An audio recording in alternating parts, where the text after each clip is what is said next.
Olá, o programa ABP TV já está no ar. E esse ano, a ABP realizou muito e conquistou espaços valiosos no Brasil inteiro. Por isso, dedicamos o ABP TV de hoje a fazer uma retrospectiva das principais conquistas da ABP em 2014. E por isso, hoje não teremos a participação ao vivo do público pelo nosso Linha Direta. Veja só o que preparamos para você.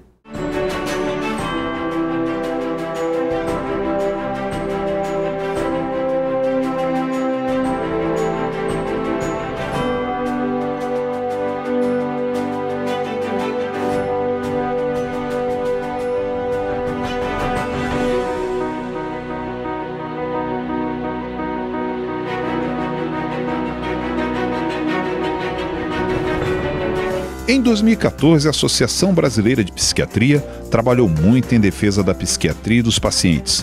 Participamos de muitos eventos científicos, debates na sociedade, no legislativo e no judiciário. Divulgamos nossas campanhas e recebemos apoio de pessoas do Brasil inteiro e do exterior. Foi um ano de muito crescimento e sucesso. Conquistamos espaços valiosos e estamos orgulhosos disso.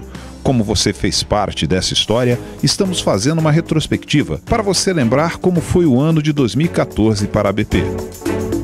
Logo em janeiro, aumentamos parcerias do Programa de Benefícios do Associado. Fechamos um acordo de apoio mútuo inédito entre a ABP e a Sociedade Brasileira de Pediatria. Assim como a parceria que realizamos com o Grêmio Futebol Porto Alegrense, o time gaúcho foi o primeiro clube a participar da campanha da ABP. Craque que é craque, não usa craque. A ida da ABP itinerante a Porto Alegre foi um grande sucesso. Além da parceria com o Grêmio e a reunião com as federadas, a ABP se reuniu com a Júris, Escola Superior de Magistratura, e assinou uma parceria em busca do aprimoramento de futuros juízes e psiquiatras. No mês de fevereiro, a ABP viveu um momento único, já que pela primeira vez na história da associação, uma diretoria eleita através do voto direto tomou posse. O evento aconteceu no Leme Tênis Clube e reuniu muitas pessoas. Além disso, realizamos reuniões de planejamento e o segundo encontro anual de gestão e planejamento da ABP, onde funcionários, diretores, conselheiros e membros de comissões participaram juntos da confecção de projetos para 2014. Ainda nesse mês, a ABP comemorou o apoio dos jogadores do Canoas Vôlei para a campanha Craque que é craque, não usa craque. Março foi o mês onde as federadas puderam comemorar. Já entrou em vigor a FADEF, Fundo de Apoio ao Desenvolvimento das Federadas e Núcleos Associativos. Este fundo, criado pela ABP em 2013, pretende auxiliar as federadas no seu desenvolvimento e também na realização de eventos científicos. Ao longo do ano foram realizados 20 eventos científicos com o FADEF. As inscrições para o FADEF 2015 já estão abertas.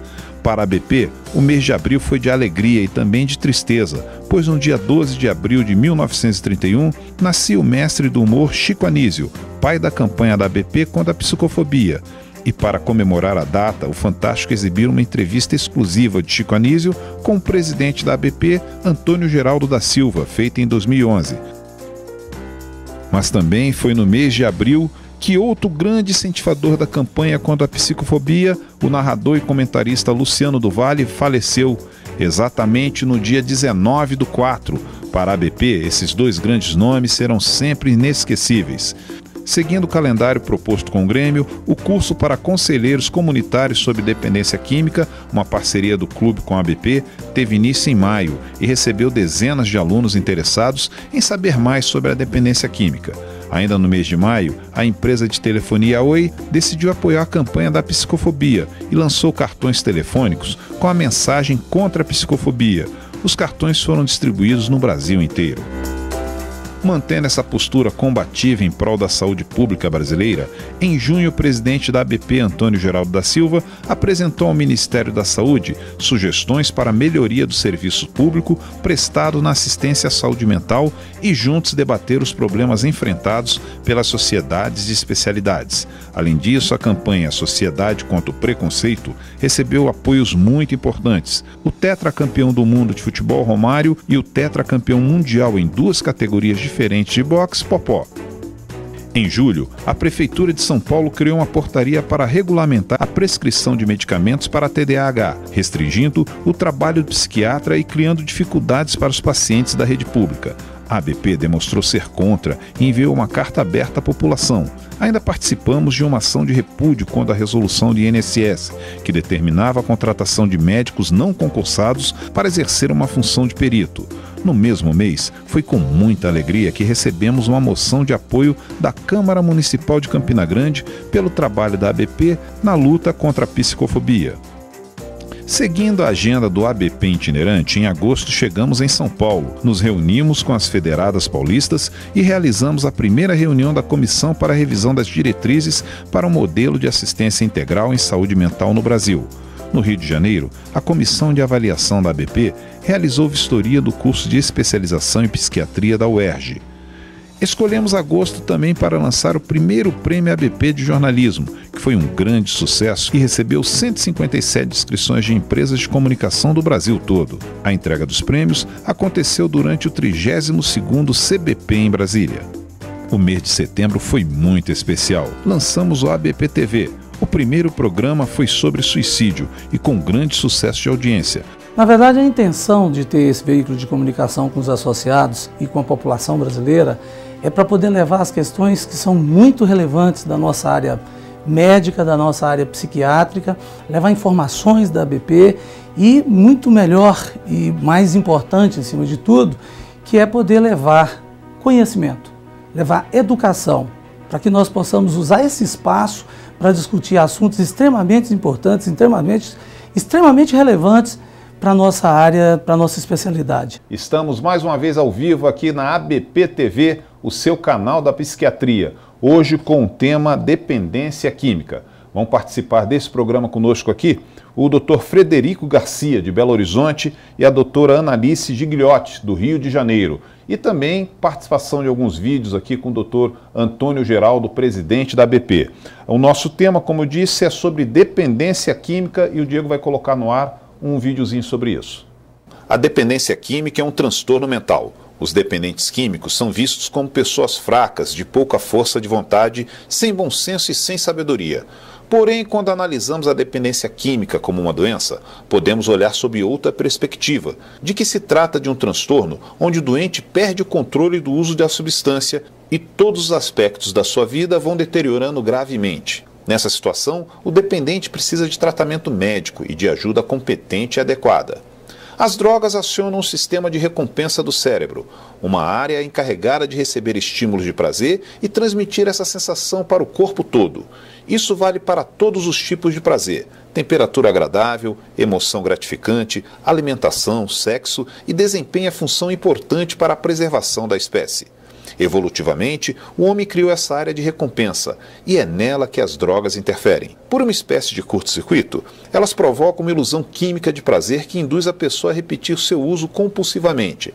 Com a repetição do consumo, perdem o significado de todas as fontes naturais de prazer e só interessa aquele imediato propiciado pela droga, mesmo que isso comprometa e ameace a vida do usuário. No caso do cigarro, de 25% a 35% dos adultos dependem da nicotina. A prevalência da dependência do álcool no Brasil é de 17,1% entre os homens e de 5,7% entre as mulheres. De acordo com o Levantamento Nacional de Álcools e Drogas, o LENAD, o Brasil representa 20% do consumo mundial de cocaína e crack, e somente 1% dos usuários procurou tratamento. E nós vamos à primeira participação com o Dr. Frederico Garcia, de Belo Horizonte. Boa noite, doutor. Tudo bem? Boa noite. Tudo bem? Ok, nós temos aqui já uma participação do Leandro Rodrigues, tá? Eu vou ler aqui a pergunta que ele colocou. Tenho DDA, sou usuário de maconha atualmente, parei de fumar por estar tomando medicação, mas sinto uma necessidade grande de fumar. Sempre gostei dos efeitos da maconha e não queria parar de fumar, mas tenho receio da medicação. Como devo proceder? É uma pergunta complicada, né? Na verdade, a gente orienta todas as pessoas que têm algum problema psiquiátrico a não utilizar drogas enquanto fazem uso de algum tratamento psicotrópico. Pela simples razão de que, além de ter uma interferência entre a ação do medicamento e a droga, né, nós ainda temos um outro risco, que é da droga em si piorar os sintomas da doença. E no caso do DDA, para ele, eu acho que não é uma boa ideia, porque a maconha diminui a capacidade de concentração e de atenção, e como ela fica armazenada na gordura, né, no tecido adiposo, durante vários dias, essa ação perdura por vários dias. Bom, nós estamos aqui com um número enorme de perguntas, mas nós vamos tirar um minutinho para a gente poder falar sobre algumas questões da ABP em nossos comerciais.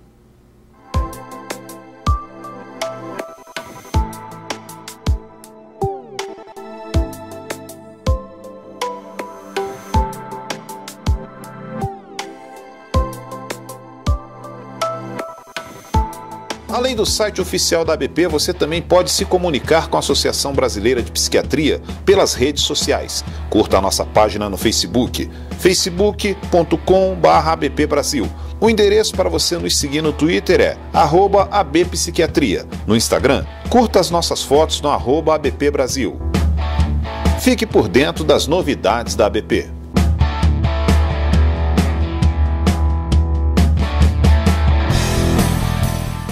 Para participar é muito fácil, basta acessar o portal da ABP, www.abp.org.br, na página de exibição do programa.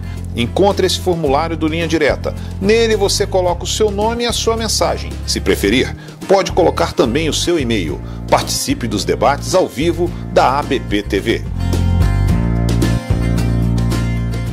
O Programa de Educação Continuada, o PEC, é um sistema de ensino em formato de videoaulas ministradas por grandes nomes da psiquiatria, com temas diversos e que abrangem as várias áreas de atuação da psiquiatria. O conteúdo é selecionado e aprovado pela Associação Brasileira de Psiquiatria, a ABP. Todo associado KIT pode assistir às aulas em qualquer computador do mundo e a qualquer hora. Associe-se à ABP e aproveite esta e outras oportunidades.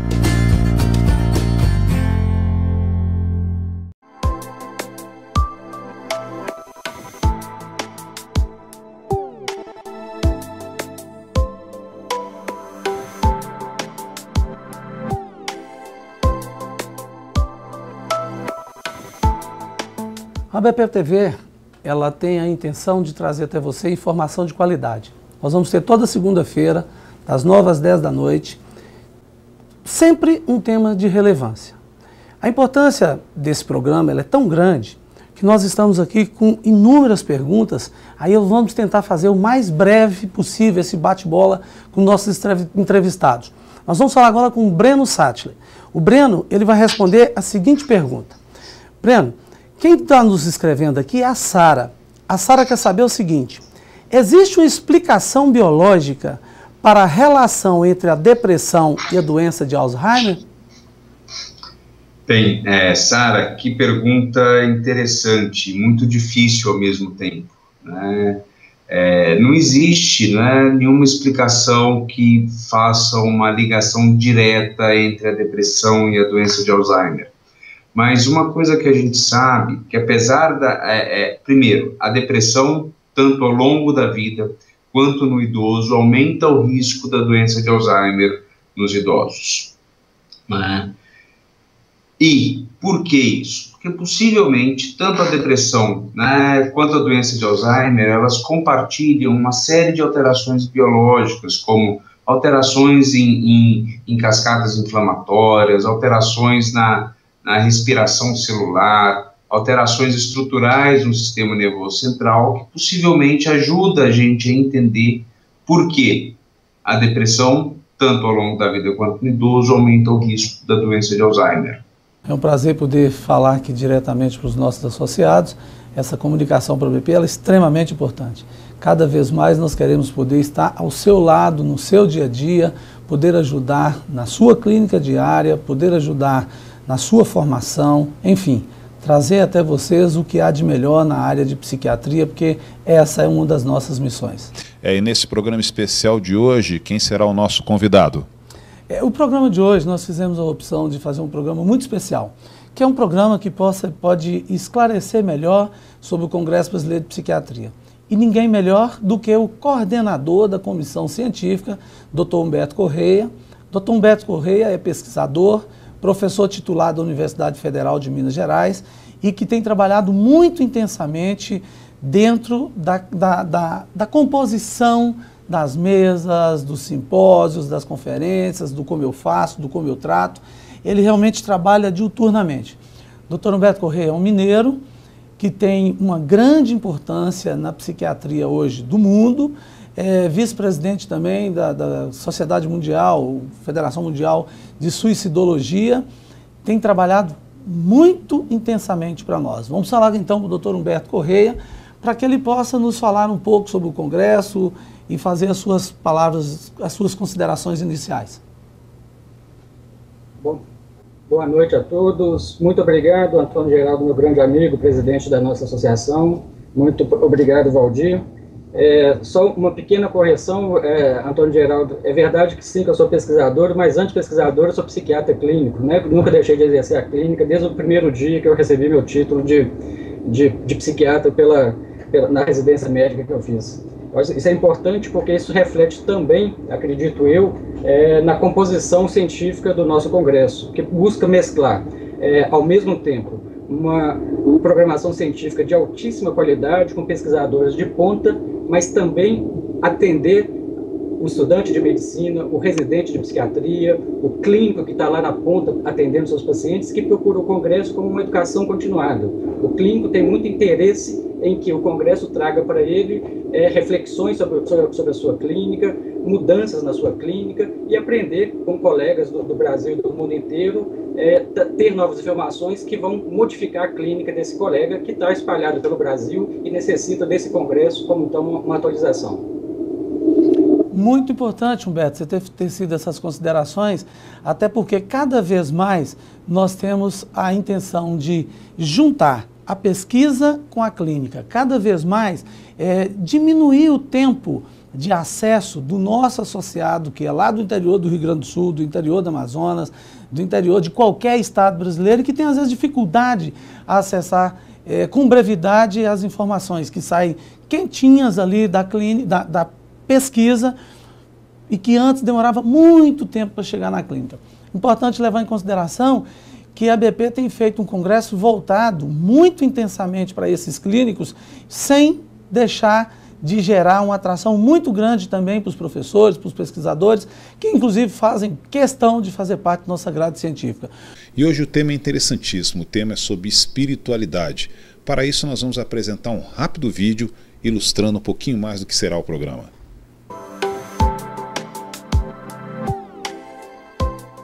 Atividades de cuidado à saúde têm um longo histórico de conexão com a espiritualidade, passando pelos xamãs das sociedades antigas e a criação dos primeiros hospitais, por iniciativa de organizações religiosas na Idade Média. Entretanto, entre meados do século XIX e final do século XX, houve uma predominância de afastamentos e conflitos entre a psiquiatria e a espiritualidade. Muitos autores julgavam a espiritualidade como uma forma primitiva e imatura de pensamento, geradora de neuroses e limitações às potencialidades humanas. Tais atitudes negativas não eram geralmente baseadas em pesquisas científicas, nem estudos sistemáticos, mas primordialmente nas crenças e opiniões pessoais desses pioneiros. Contudo, nas últimas 3 décadas, foram publicados mais de 2.000 estudos investigando a relação entre espiritualidade e saúde. Esses estudos, de um modo geral, mostram que pessoas com maior envolvimento religioso ou espiritual tendem a ter melhor saúde física, mental e qualidade de vida, tendem a apresentar menos depressão, problemas com álcool e outras drogas, suicídio e menor mortalidade. Mas há também formas de religiosidade associadas a mais depressões e pior qualidade de vida. Os resultados dessas investigações têm importantes aplicações para o cuidado clínico dos pacientes. As crenças e práticas religiosas podem influenciar a etiologia, diagnóstico e evolução dos pacientes. No entanto, grande parte da população e mesmo dos profissionais não conhece bem o grande conjunto de estudos sobre o tema, bem como os modos como a espiritualidade pode influenciar o bem-estar das pessoas ou como deve ser abordada no atendimento dos pacientes. No Brasil, 95% da população refere ter uma religião e 83% consideram ser ela algo muito importante em suas vidas.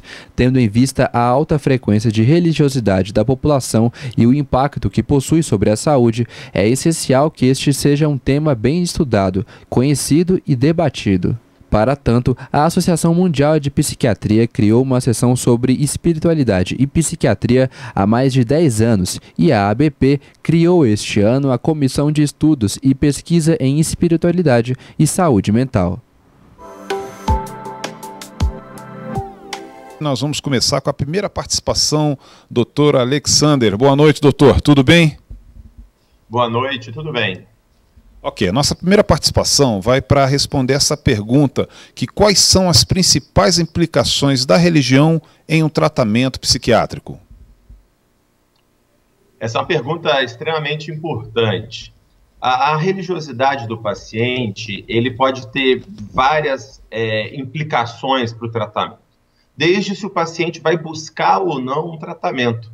Há, por exemplo, algumas pessoas que acham que todo problema ligado à saúde mental seria necessariamente um problema espiritual e que não seria necessária a busca de um tratamento médico, por exemplo. E isso vai levar muitas vezes a atrasar a busca de um tratamento, que naturalmente não é o desejável.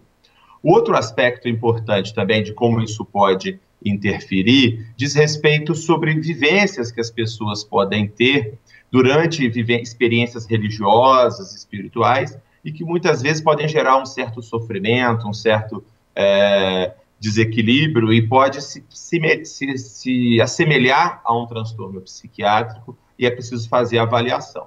Além disso, também, por fim, a pessoa tendo um transtorno mental, como uma depressão, por exemplo, ela pode ter a religiosidade atrapalhando ou ajudando-a a enfrentar. Por exemplo, se essa religiosidade enfatizar muito um aspecto de culpa, um aspecto de punição, vai estar atrapalhando. Ou, por outro lado, uma religiosidade que ajude o paciente a buscar sentido, a buscar um entendimento da situação que está acontecendo, em buscar um apoio na comunidade religiosa onde ele se encontra, ou mesmo buscar alívio e entendimento a partir de práticas religiosas ou de leituras religiosas. Alexandre, eu vou lhe fazer uma pergunta também. Todas as religiões, elas são benéficas no tocante ao tratamento do paciente psiquiátrico?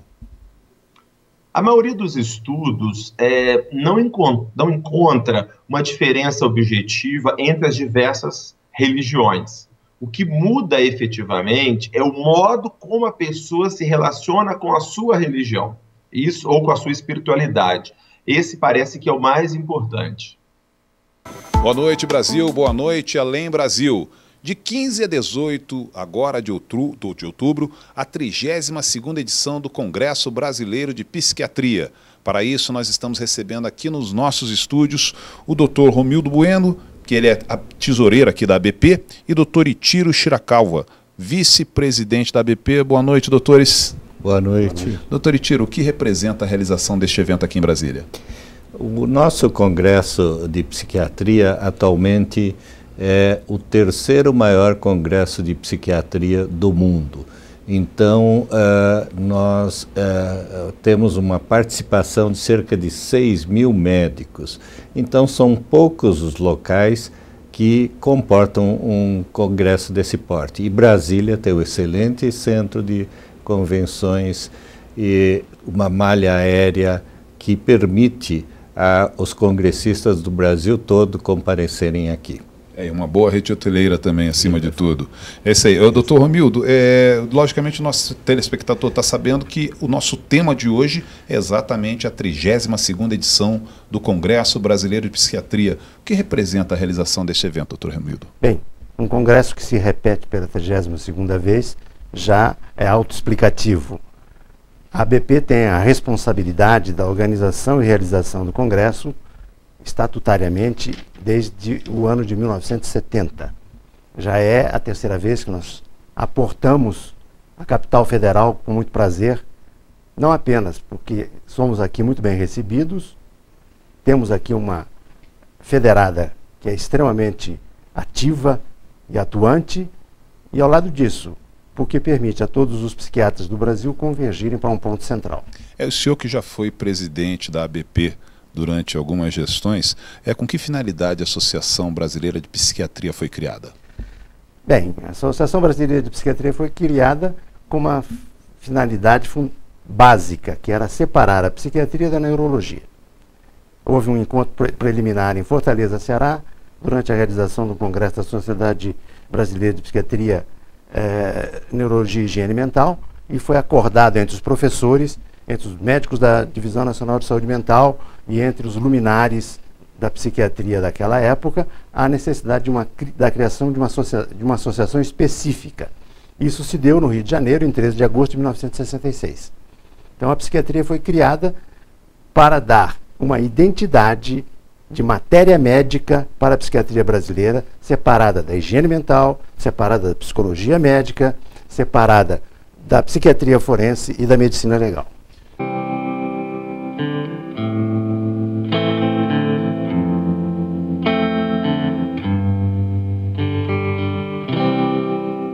A adolescência é uma fase muito importante para o desenvolvimento na vida de um adulto saudável. Na adolescência são feitas descobertas sobre sexualidade, profissão e relacionamentos em um âmbito geral. É nessa fase também que muitas pessoas acabam por se envolver com drogas e a criminalidade, pois é um momento de transição, onde as escolhas são feitas sem a bagagem da experiência da vida adulta. Neste sentido, cabe aos pais a orientação e o direcionamento para a formação de um cidadão capaz de fazer escolhas que o propiciem em uma vida saudável para si e para os outros. Estima-se que no Brasil atualmente tenhamos cerca de 1.200.000 usuários de crack, o subproduto mais perigoso da cocaína, sendo que deste número, grande parte é jovem e iniciou o uso de substâncias químicas pelo álcool, que é a droga lícita mais comum em nosso país.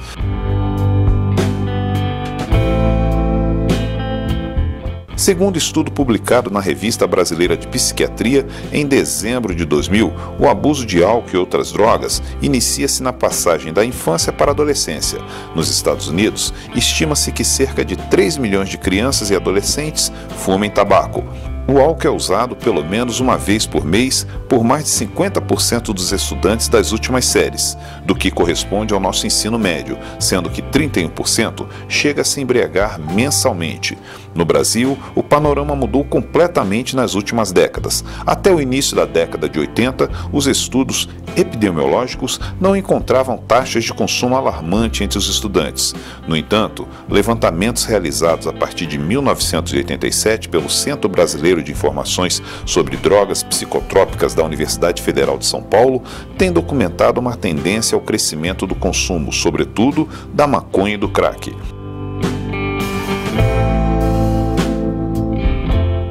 O mais importante, no entanto, é a prevenção e a informação de que os jovens desde a infância devem ter e alcançar este grupo, que deve ser uma tarefa de todos os envolvidos com a saúde pública e mental em nosso país.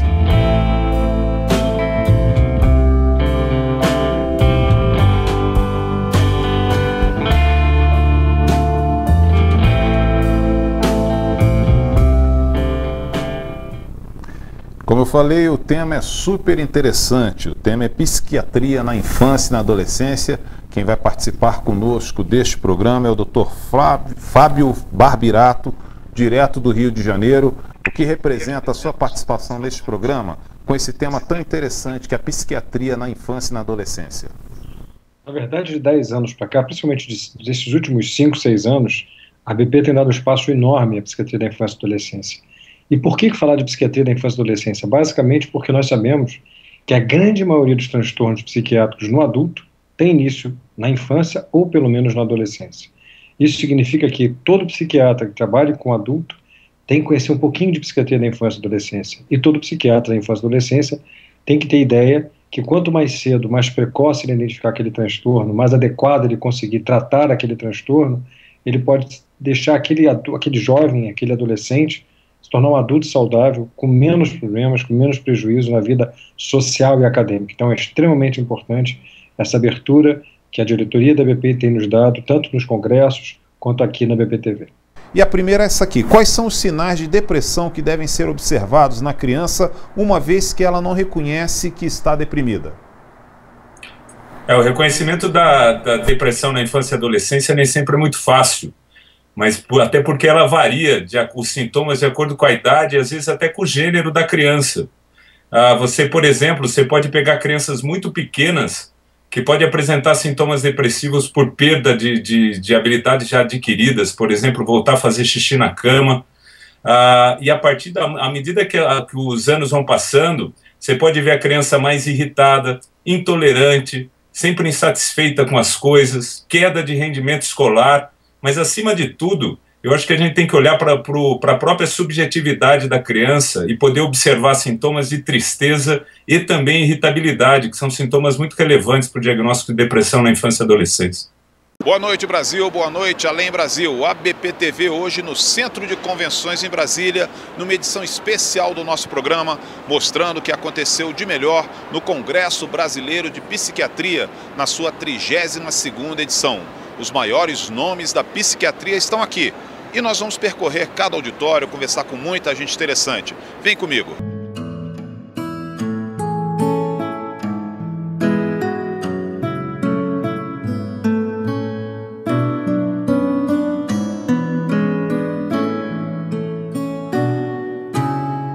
Nós batemos o recorde de inscrição em um Congresso Brasileiro de Psiquiatria. Isso foi fruto de muito empenho e trabalho da equipe da ABP para fazer o melhor evento para você. Acompanhe mais imagens. A ABP tem toda uma história que, para a gente, de suma importância, principalmente para a região que eu represento, que é a Baixada Santista. E estar aqui, representando uma região, num congresso desse porte, onde se fala desde o mais basal da psiquiatria até palestras de níveis de excelência, é uma coisa bastante importante para o psiquiatra, tanta informação como psiquiatra que já tem alguns anos de estrada. Assim como toda a diretoria, a gente tem uma participação da organização do Congresso e fazer com que as pessoas que venham ao Congresso sintam num ambiente mais tranquilo, melhor e bem agradável. Representa uma longa caminhada de amizade entre a Associação Portuguesa de Psiquiatria e Saúde Mental, de que eu represento aqui como ex-presidente, e a Associação Brasileira de Psiquiatria. Nos últimos quase 40 anos há uma relação muito próxima entre as duas sociedades e tem havido uma possibilidade de fazermos trabalhos em conjunto, de conhecermos uns aos outros. Tem vindo de Portugal aqui ao Brasil para este congresso grupos grandes de portugueses. Agora tem havido maior dificuldade dada a crise financeira e económica, mas de qualquer maneira há um grupo que está aqui também de psiquiatras portugueses, quase todos jovens, que descobrem a psiquiatria brasileira, descobrem o Brasil também.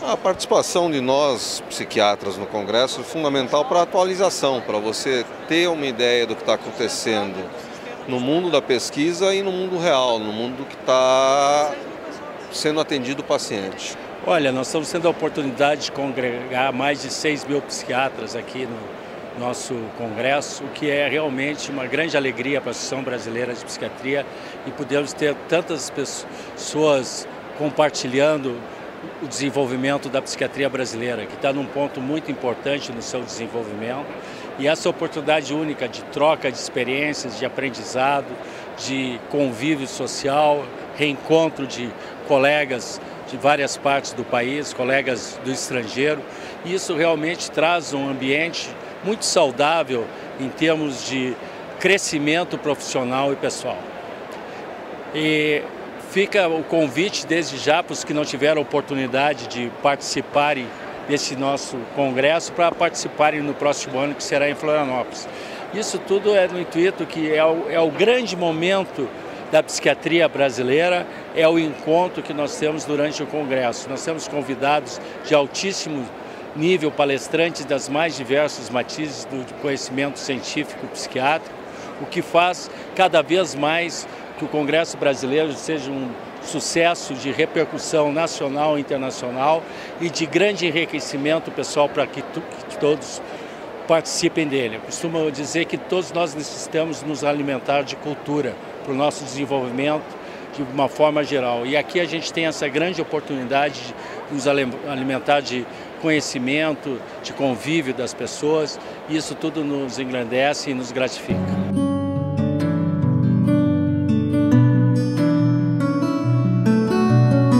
Bom, este é o primeiro dia do Congresso, então eu tenho experiência de outros congressos e normalmente isso tem vindo no crescendo, então tem sido melhor a cada ano, de modo pelo que eu estou sentindo hoje. Eu naturalmente só tive uma atividade, que foi o curso que eu dei, então eu comecei às 10 horas e terminei há pouco, 14 horas, mas pelo que eu estou vendo aqui, o Congresso promete realmente atividades muito ricas e a minha própria atividade realmente teve uma participação muito grande das pessoas, então eu acho que só vai repetir e talvez de uma forma ainda mais intensa o que nós vivemos nos outros anos.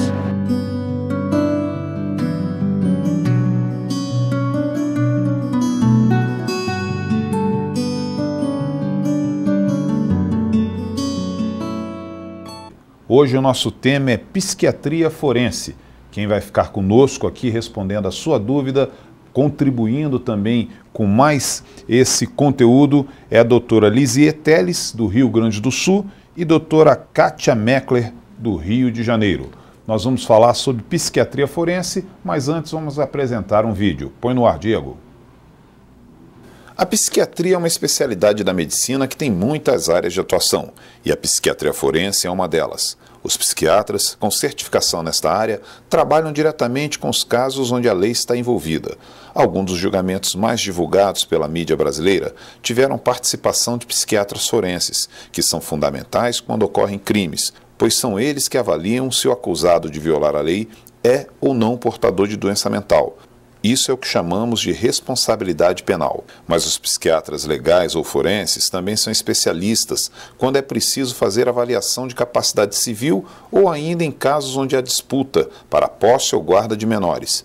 Como podemos ver, o trabalho do psiquiatra forense está diretamente ligado ao comportamento humano e seus reflexos na sociedade.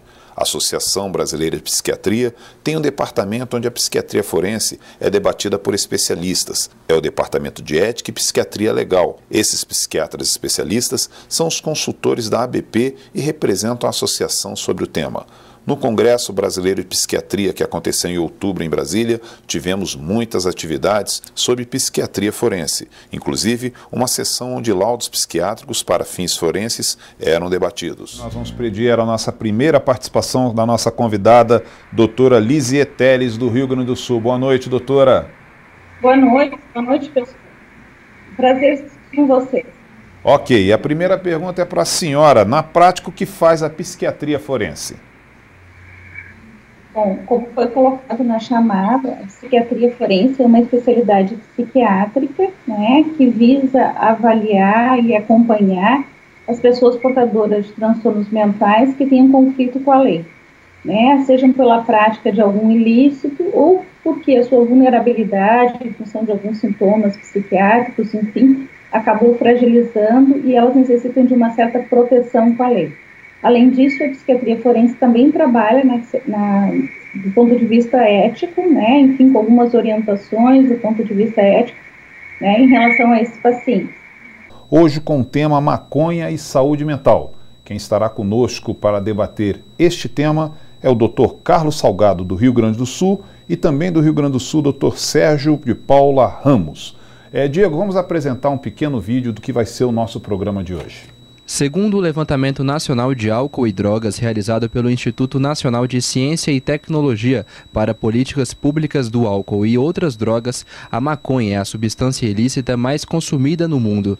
No Brasil, 7% da população adulta já experimentou maconha na vida, representando 8 milhões de pessoas. Desses, 1.300.000 pessoas se tornaram dependentes da droga. Estudos recentes garantem que o uso de maconha tem relação direta com problemas mentais, em alguns casos agravando sintomas e em outros servindo de gatilho para doenças como esquizofrenia, depressão, demência, entre outras. Alguns países estão debatendo a legalização da maconha e no Congresso Brasileiro de Psiquiatria, que aconteceu de 15 a 18 de outubro, o simpósio do presidente teve como tema legalização da maconha. Um amplo debate mediado pela ABP e o CFM reuniu palestrantes contrários e favoráveis à legalização para debater na presença de mais de 1.000 pessoas. Os presentes puderam votar e, ao final, 85% responderam ser contra a legalização. Ok, nós vamos começar a sua participação perguntando sobre a maconha é uma droga perigosa? Isso é uma coisa curiosa, né, Valdir? Existe uma interação intrínseca entre o indivíduo que usa e a substância. Então, para alguns indivíduos, tabaco é trágico, para algumas pessoas, a maconha também pode ser produtora de grandes danos. Então, acho que é importante lembrar que uma droga é pesada ou é leve de acordo com o usuário. Se o usuário é mais suscetível, ela obviamente se torna uma droga de maior risco. Se o usuário é menos suscetível aos efeitos deletérios da maconha, obviamente, de novo, né, vai ser menos grave. Mas, enfim, o que pode ser pesado é a relação e não a droga em si. E hoje o tema também continua sendo interessante. Psicoterapia. Estamos com dois participantes, Dr. Carlos Alberto, direto de Porto Alegre, e Dr. Oswaldo Luiz, direto do Rio de Janeiro. Antes, nós vamos colocar um pequeno vídeo sobre esse tema. Vai no ar. A psicoterapia é o uso clínico do conhecimento da terapia através da fala. Existem relatos que citam a psicoterapia desde 1890 e hoje existem alguns métodos e técnicas de psicoterapia que visam trabalhar em conjunto com os psicofármacos para tratar os sintomas de doenças mentais como depressão, transtorno bipolar, transtorno de ansiedade, entre outras. O trabalho do psicoterapeuta exige muita participação do paciente e por isso demanda tempo e comunicação, pois trabalha com informações do consciente e do inconsciente, através do diálogo. O psicoterapeuta observa a maneira do paciente se relacionar consigo, com os outros e com as diversas situações da vida. E com essas informações utiliza técnicas de psicoterapia para mudar padrões de comportamento do paciente, fornecendo maior conhecimento e ferramentas para que ele possa lidar com as dificuldades da vida de forma mais independente no futuro. Existem estudos que mostram mudanças no cérebro após um tratamento psicoterápico, o que reforça a capacidade terapêutica do método. A ABP possui um departamento de psicoterapia onde os temas referentes à terapia são debatidos e os psiquiatras responsáveis por responder por eles são Carlos Alberto Sampaio Martins de Barros, Paulo Knapp e Oswaldo Luiz Said. E hoje o tema é interessantíssimo também, TDAH em adultos. Para isso, com a participação do Dr. Guilherme Polanzinck e Dr. Mário Louzan. Mas antes, vamos assistir um vídeo sobre esse tema. O transtorno de déficit de atenção e hiperatividade, TDAH, é um transtorno neurobiológico de causas genéticas e ambientais, que começa na infância e frequentemente acompanha o indivíduo por toda a vida. Muitos portadores de TDAH não recebem o tratamento adequado por falta de diagnóstico e têm muitas dificuldades devido à falta de foco e concentração. Apresentam rendimento abaixo da capacidade intelectual, dificuldade para seguir rotinas e se organizar e conflitos nos relacionamentos interpessoais. O TDAH é listado como doença no Livro de Classificação Internacional de Doenças Mentais, 10 como transtorno mental, e atinge em média de 3 a 5% das crianças no mundo, e segundo estudos, 60 a 70% dessas crianças continuarão com os sintomas do TDAH na idade adulta. Vamos agora para a primeira participação com o Dr. Mário Louzan. Boa noite, Dr. Mário, tudo bem? Boa noite, Valdir, boa noite, Guilherme, boa noite aí a todos os que estão nos assistindo. Ok, a primeira pergunta, doutor, o TDAH é uma doença muito comum em adultos? Segundo as estatísticas, ele atinge cerca de 2% dos adultos, né? Como foi dito aí na introdução, cerca de 5% das crianças têm o TDAH, e com o passar do tempo, uma parte delas vai sarar à medida que vai chegando à idade adulta, e uma parte vai continuar tendo a doença. Então a gente estima que aí algo entre 2% e 3% dos adultos tenham TDAH. O nosso tema hoje é interessantíssimo, transtorno obsessivo compulsivo. Os nossos participantes, doutora Ana Uni e doutor Rodrigo Nicolato. Vamos primeiro apresentar um vídeo sobre este tema de hoje. O transtorno obsessivo compulsivo, TOC, é um distúrbio psiquiátrico que se caracteriza pela presença de obsessões, compulsões ou ambas as coisas. O transtorno ainda não teve a sua causa bem esclarecida, mas acredita-se que a doença se dá por meio da predisposição genética. O principal sintoma é o pensamento constante que leva às ações repetitivas para diminuir a ansiedade causada. Geralmente, o transtorno leva à mania de limpeza, organização, colecionismo, entre outras coisas. Alguns pacientes chegam a lavar as mãos mais de 30 vezes por dia, perdem muito tempo realizando atividades simples do cotidiano, como uma espécie de ritual realizado com grande ansiedade. Esses pacientes sofrem muito preconceito, pois o comportamento deles não é bem visto na sociedade.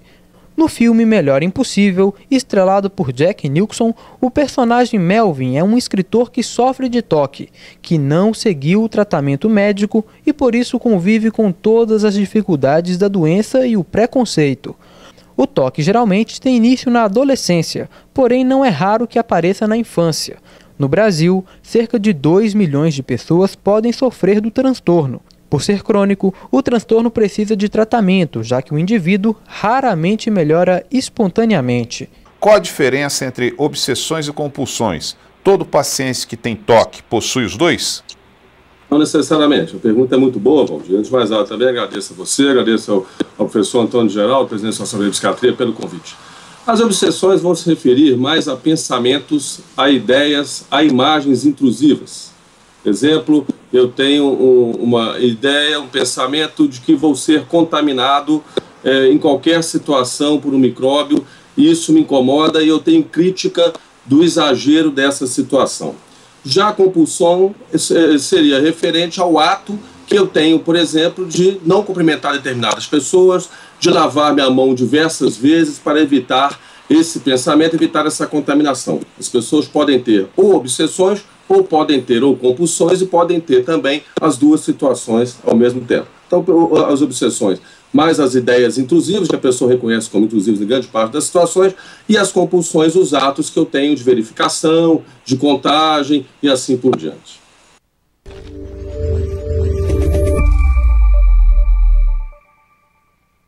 Hoje o tema é interessantíssimo também, tema sobre transtorno alimentar.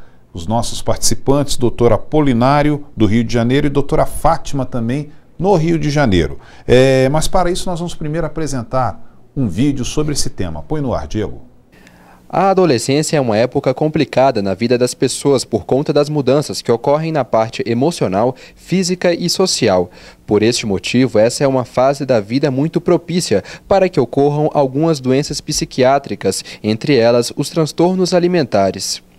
Em uma pesquisa realizada pelo Instituto de Nutrição da Universidade Federal do Rio de Janeiro, cerca de 20% dos adolescentes apresentariam algum comportamento de risco para um transtorno alimentar.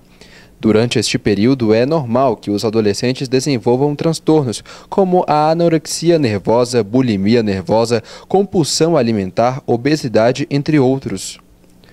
Hábitos como omitir refeições com o objetivo de perda de peso, usar substitutos de refeição e alimentos com o objetivo de emagrecer, preocupação exacerbada pelo corpo, vômitos autoinduzidos, usar remédios para emagrecer e fumar mais cigarros com o objetivo de emagrecer podem ocultar um transtorno alimentar subjacente.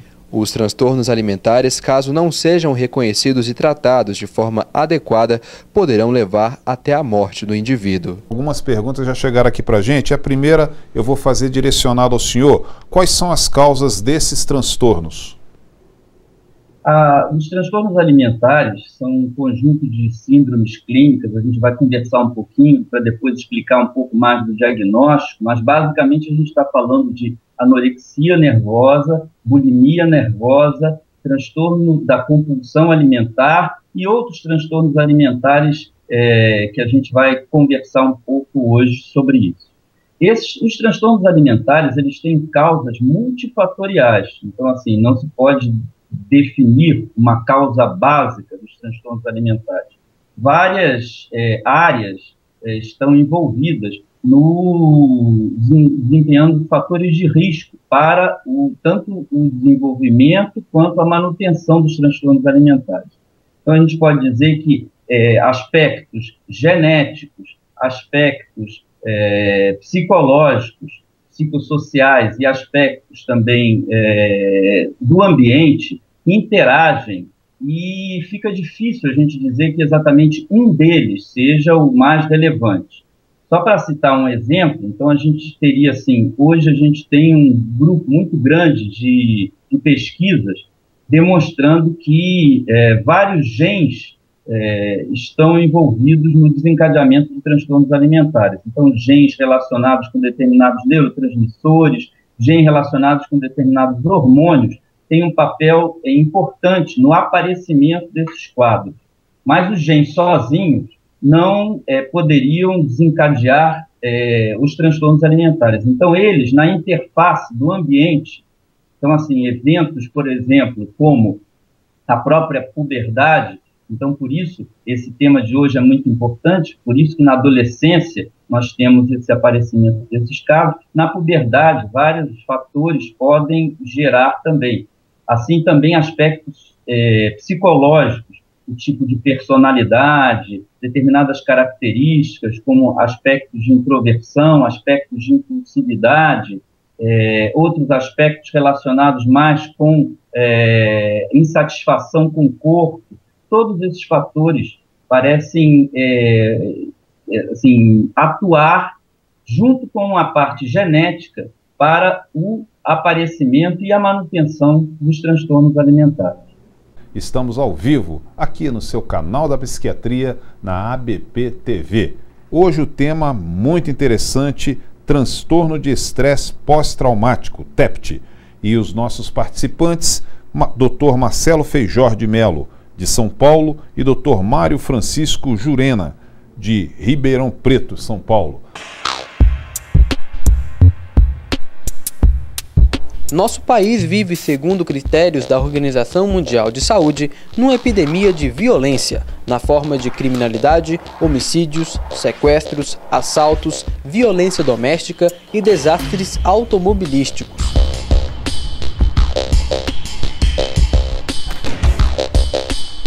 Esta realidade demonstra que a violência não está unicamente ligada com a pobreza. Em 2011, mais de 145 mil pessoas morreram devido a causas externas, número que vem aumentando gradativamente. São mais de 400 mortes por dia. Os homicídios são a terceira causa de morte no Brasil. De 1980 a 2011, ocorreram 1.145.908 homicídios no Brasil. 60% ocorreram em áreas metropolitanas. A arma de fogo foi o principal instrumento em cerca de 70% dos casos. A violência está diretamente relacionada ao adoecimento. Este é o caso do transtorno de estresse pós-traumático. Levantamento realizado por pesquisadores da Unifesp, UFRJ e Fiocruz nas cidades do Rio de Janeiro e São Paulo encontrou que 87% das pessoas já haviam passado ou testemunhado situações de violência urbana. Destas, 10% desenvolveram TEPT. Podemos estimar que na população de ambas cidades de mais de 12 milhões, nessa faixa etária, 1,2 milhões terão TEPT. Os sintomas do transtorno são pesadelos constantes, pensamentos recorrentes e intrusivos, isolamento social, taquicardia, sudorese, tonturas, ansiedade e muitos outros. Apesar de sintomas claros, as pessoas demoram cerca de 2 anos para procurar ajuda de um psiquiatra para casos de estresse pós-traumático, o que dificulta o tratamento.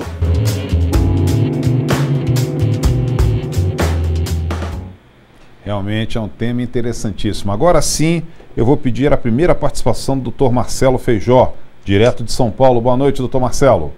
Boa noite, Valdir. Primeiramente, gostaria de agradecer a sua participação, lembrando mais uma vez e agradecendo essa participação voluntária dos médicos psiquiatras que participam deste nosso programa aqui. Dr. Marcelo, essa primeira pergunta, o TEPT está diretamente ligado à ansiedade? Inicialmente, o TEPT ele estava classificado dentro do capítulo de transtornos de ansiedade. Hoje em dia, particularmente nesse ano, com a mudança dos critérios diagnósticos da Associação Americana de Psiquiatria, ele passou a fazer parte de um capítulo especial, de transtornos relacionados ao trauma. A próxima classificação da Organização Mundial de Saúde, a CID-11, também vai privilegiar um capítulo só para esse tipo de quadro. Mas, apesar disso, é um quadro onde o sintoma ansioso é importante. Conseguimos também uma ação inédita no futebol brasileiro. Torcidas rivais levantaram juntas a bandeira da campanha Craque que é craque não usa craque em jogos do Brasileirão realizados no Maracanã e também no Morumbi, em São Paulo.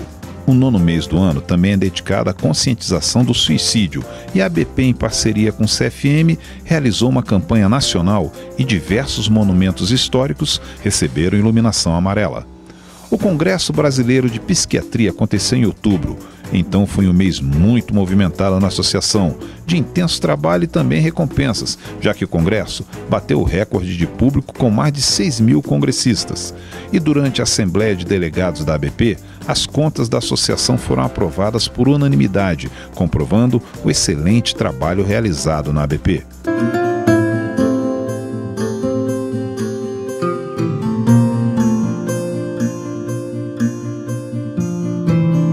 Em novembro, aconteceu a formatura da primeira turma de conselheiros em dependência química, uma parceria ABP-Grêmio. O evento aconteceu durante o ABP itinerante em Porto Alegre. Foi no final de novembro que o presidente da ABP, Antônio Geraldo da Silva, recebeu uma homenagem no Congresso Latino-Americano de Psiquiatria que aconteceu na Colômbia, por sua luta contra a psicofobia. Esse foi um evento para todos os psiquiatras que acreditam na campanha. Finalizando o ano, a ABP lançou a cartilha em parceria com o CFM para conscientizar sobre o suicídio e orientar médicos e familiares sobre aconselhamento para pacientes com ideação suicida. Em dezembro, também a campanha contra a psicofobia recebeu o apoio da Comissão de Cultura, Educação e Esporte e a senadora Ana Amélia se declarou contra a psicofobia. Essa foi uma grande vitória para a sociedade brasileira. 2014 foi um ano de muito trabalho e também de muitas vitórias. Em 2015 não será diferente. A ABP continua trabalhando pela psiquiatria brasileira. Para falarmos de todas as realizações da ABP, teremos que fazer mais retrospectivas. Muito ainda tem que ser feito e faremos.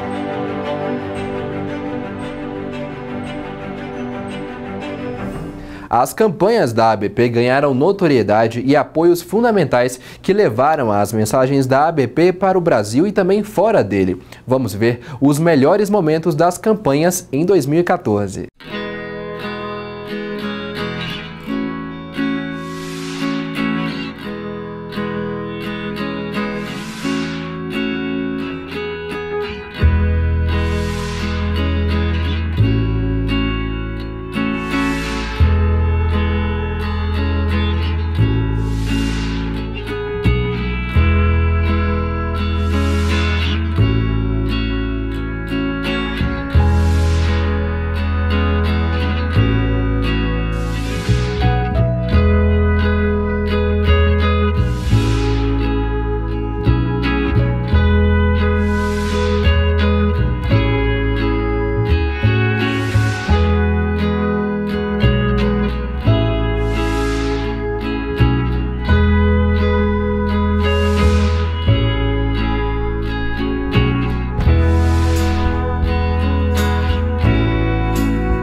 Obrigado a todos que participaram desse incrível ano com a ABP, que já está trabalhando para que 2015 seja ainda melhor para os seus associados, para os pacientes e também para a psiquiatria brasileira. Que 2015 seja excelente para todos nós.